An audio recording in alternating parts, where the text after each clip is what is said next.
3. The West Indies. At 2 o'clock in the afternoon, Fort-de-France was a dead town.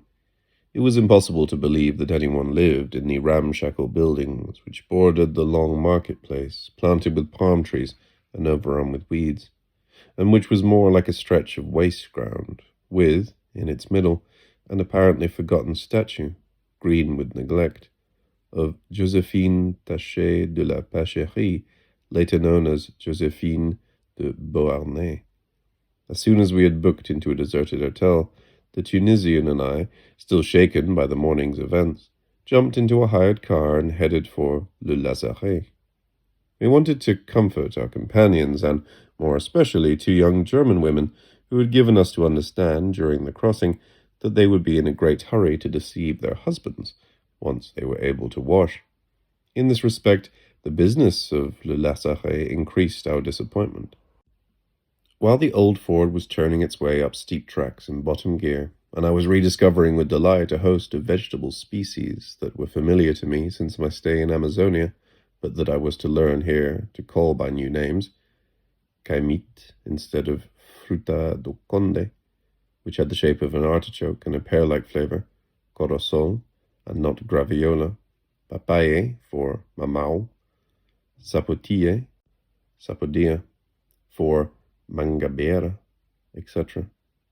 I reflected on the painful scenes which had just taken place, and tried to link them with other experiences of a similar kind. For my companions, who had been plunged into an adventurous journey after leading often uneventful existences, the mixture of spitefulness and stupidity they had encountered appeared as an unheard-of, unique, and exceptional phenomenon.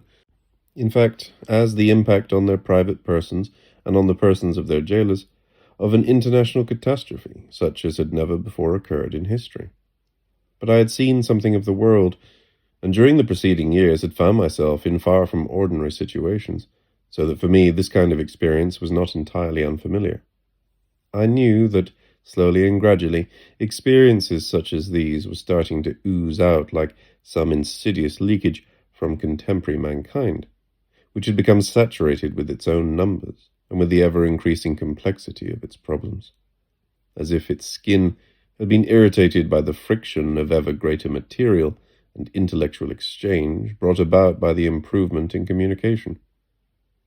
In that particular French territory, the sole effect of war and defeat had been to hasten the advance of a universal process, to facilitate the establishment of a lasting form of contamination which would never entirely disappear from the face of the earth, but would re-emerge in some new place as it died down elsewhere. This was not the first occasion on which I had encountered those outbreaks of stupidity, hatred, and credulousness which social groups secrete like pus when they begin to be short of space. Only a little while previously, a few months before the outbreak of war, in the course of my return journey to France, I had visited Bahia and had walked through the upper town, going from one church to another. There are said to be 365 of them, one for each day of the year, and they vary in style and interior decoration as the days and seasons differ. I was absorbed in photographing their architectural details, and as I moved from place to place, I was followed by a group of half-naked boys who kept pleading, "Tira o retrato, tira o retrato, take a photo of us." Finally, touched by such a charming form of begging, they preferred a photo they would never see to a few coppers. I agreed to take a snap to please them.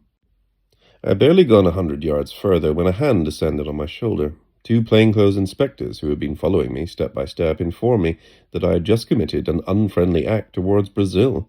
The photograph, if used in Europe, might possibly give credence to the legend that there were black-skinned Brazilians and that the urchins of Bahia went barefoot.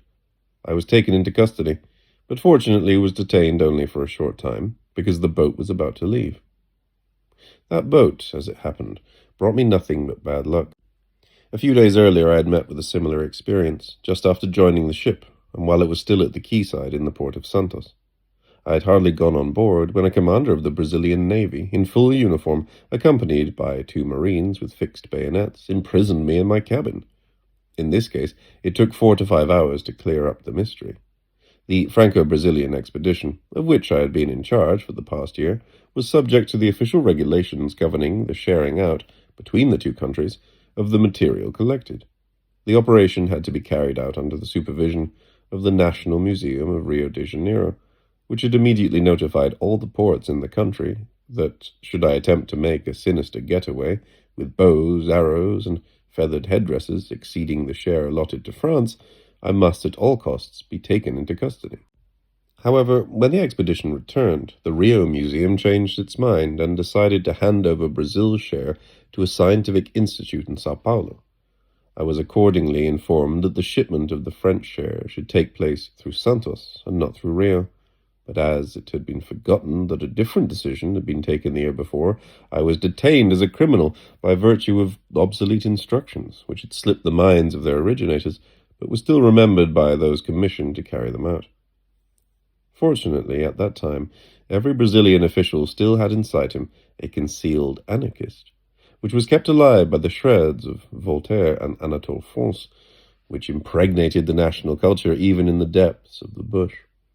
Once, in a village in the interior, an old man overcome by emotion had exclaimed, "Ah, monsieur, you are French. Ah, France, Anatole, Anatole," as he clapped me in his arms. He had never seen a Frenchman before. So, being sufficiently experienced to know that I should not be sparing in the expression of my feelings of deference towards the Brazilian state in general, and the naval authorities in particular, at the same time I took pains to touch on certain sensitive spots. And to good effect, since, after a few hours spent in a cold sweat, the ethnographical material was packed in the crates along with my personal effects and my books, because I was leaving Brazil for good, and there was a moment of panic when I thought that everything might be scattered on the quayside just when the boat was weighing anchor, I myself dictated to the official a report in which, in scathing terms, he took credit for having allowed me to leave with my luggage, thus saving his country from an international conflict and subsequent humiliation. But perhaps I would not have behaved so brazenly had I not still been influenced by the memory of an incident which had shown South American policemen in a very comic light. 2 months previously, I had been forced to change planes in a large village in Lower Bolivia. I was stranded there for several days in the company of Dr. J. A. Villard, while waiting for a connection which failed to arrive. In 1938, the air services were very different from what they are today. In remote regions of South America, which had skipped certain stages in civilization, the airplane had at once become a kind of local bus for village people, who, until then, had had to spend several days trekking to the nearest fair either on foot or on horseback, since there were no roads. Now, a flight which lasted only a few minutes, but which, to be exact, often took place more than a few days late, made the transporting of their hens and ducks quite easy. The passengers, as often as not, were obliged to squat among the fowls, since the tiny planes were crammed with a motley assortment of barefooted peasants, farmyard animals, and packing cases, which were either too heavy or too bulky to be carried along the forest tracks. So, for the lack of anything better to do, we wandered through the streets of Santa Cruz de la Sierra, which had been transformed by the rainy season into muddy torrents. These were forded by means of huge stones placed at regular intervals, like the studs of some pedestrian crossing that no vehicle could ever get past. A patrol spotted our unfamiliar faces, which provided sufficient reason for arresting us and shutting us up, until such time as we could explain our presence in a room richly furnished in an old-fashioned style. It was in the former palace of a provincial governor, and the panelled walls were interspersed with glass-fronted bookcases, filled with heavy, richly bound volumes. The effect was broken only by a notice board, also glass-fronted and framed, containing an extraordinary inscription, done in beautiful copperplate, and which I translate literally from the Spanish. Under pain of severe sanctions, it is strictly forbidden to tear out pages from the archives and to use them for particular or hygienic purposes. Any person infringing this rule will be punished. Honesty compels me to admit that my situation in Martinique improved thanks to the intervention of a highly placed official belonging to the Pont et Chaussée, who, beneath a rather cool and reserved exterior, concealed feelings very different from those which normally prevailed in official circles. I may have been helped, too, by my frequent visits to the offices of a religious newspaper, where the fathers of some order, the name of which I forget, had stored chests full of archaeological remains dating from the Indian occupation. I devoted my leisure hours to making an inventory of them. One day I went into the assize court, which happened to be in session. This was my first, and as to date remained my only, visit to a law court. The person on trial was a peasant who had bitten off a piece of one of his opponent's ears during a quarrel. The accused, the plaintiff, and the witnesses expressed themselves volubly in the Creole dialect, the crystalline freshness of which seemed positively uncanny in such surroundings. Their statements were translated for three judges who were suffering from the heat, since they were wrapped in red, fur-trimmed robes which had lost their crispness in the humid atmosphere. The grotesque garments hung limply round their bodies like blood-stained bandages. It took exactly 5 minutes to pass a sentence of 8 years' imprisonment on a hot-tempered peasant. Justice always has, and always will be, associated in my mind with doubt, scrupulousness, and respect. That the fate of a human being could be settled in so short a time, and in such an offhand manner, filled me with amazement. I could not bring myself to believe that what I had just witnessed had actually happened. Even today, no dream, however fantastic or far-fetched, can inspire me with such a feeling of incredulity. My fellow passengers owed their release to a difference of opinion between the naval authorities and the local tradesmen. While the former looked upon them as spies and traitors, the latter considered that their interment at Le Lazaret, even though it was not free of charge, was depriving the town of a source of financial profit. The second viewpoint prevailed, and for a fortnight everyone was free to spend their last French notes under the close supervision of the police, who wove around each individual, and more especially around the women, a web of temptations, provocations, enticements, and reprisals. Meanwhile, the Dominican consulate was besieged for visas, and there were any number of false rumors about the arrival of hypothetical boats, which were supposed to get us out of our quandary. The situation changed again when the tradespeople in the villages, who were jealous of the big town, argued that they, too, were entitled to their share of refugees. From one day to the next, everyone was billeted in the inland villages. I was again spared, but being anxious to follow my fair friends to their new abode at the foot of Mont Pelé, I was able, thanks to this final piece of maneuvering on the part of the police, to enjoy some unforgettable walks across the island, which seemed so much more classically exotic than the South American mainland. It was like a deep arborized agate set in a ring of black, silver-flecked beaches, and in the valleys, which were brim-full with a milk-white mist, one could only just sense the presence, more perceptible to the ear, through the sound of dripping moisture, than to the eye, of the huge, soft, feathery fronds of the tree ferns rising above the living fossils of their trunks. Although up till then I had fared better than my companions, I was none the less preoccupied by a problem to which I must now refer, since the writing of this book depended on its being solved, and this, as will appear, proved to be no easy task.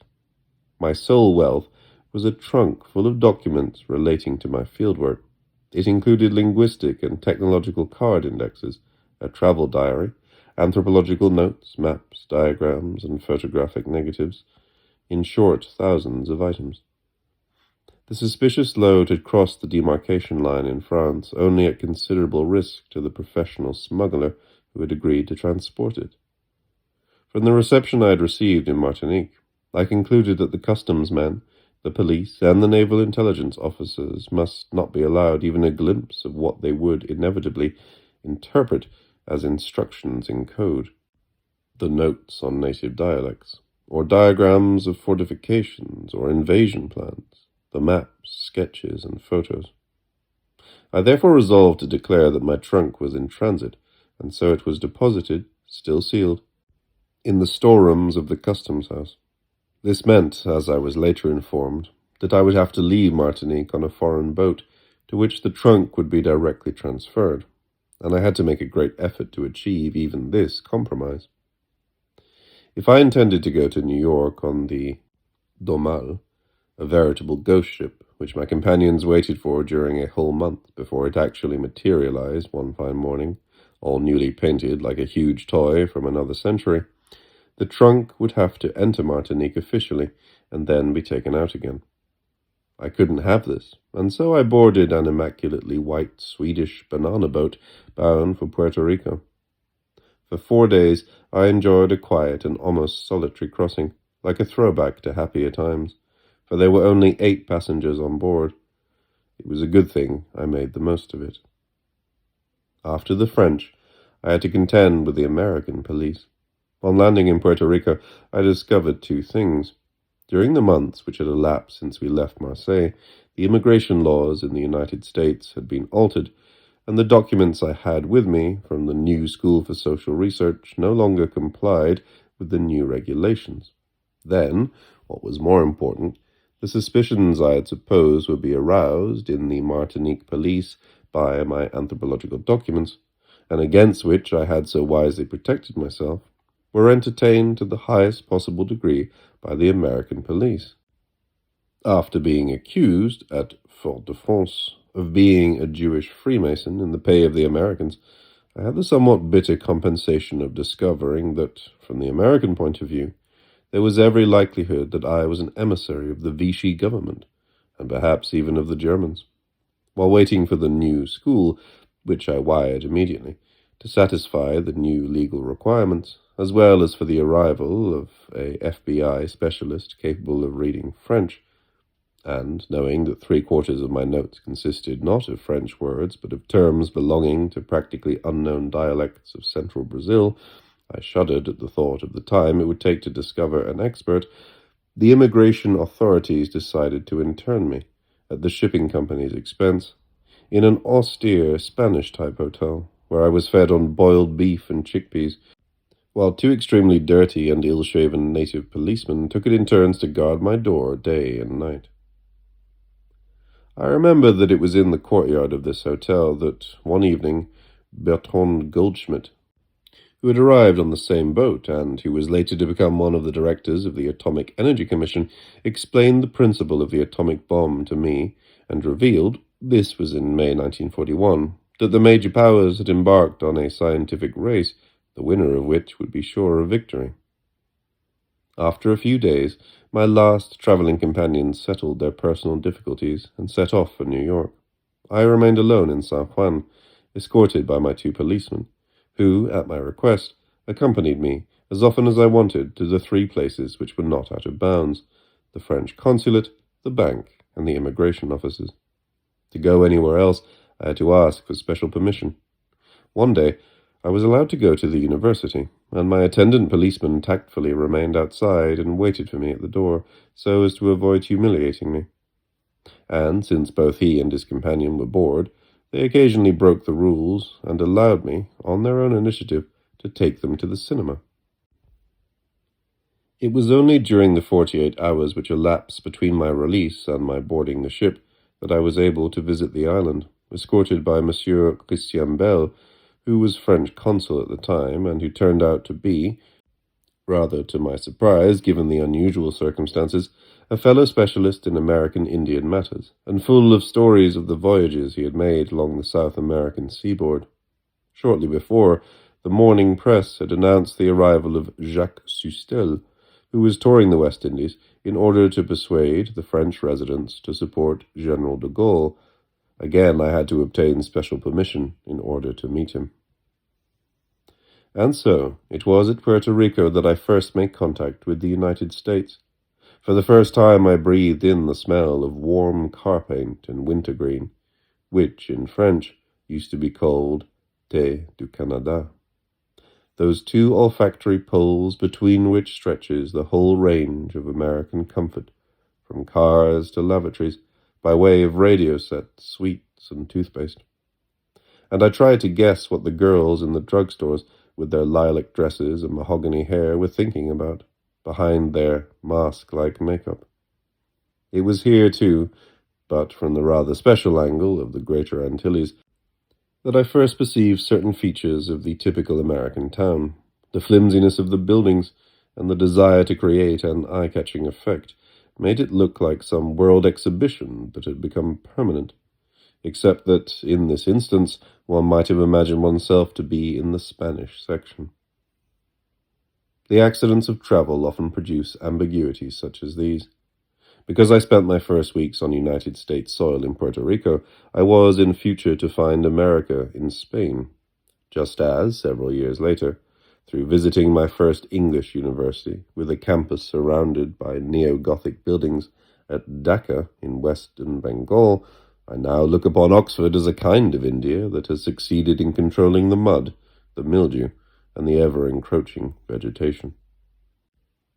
The FBI inspector arrived 3 weeks after the beginning of my stay at San Juan. I rushed to the customs office and opened my trunk. It was a solemn moment.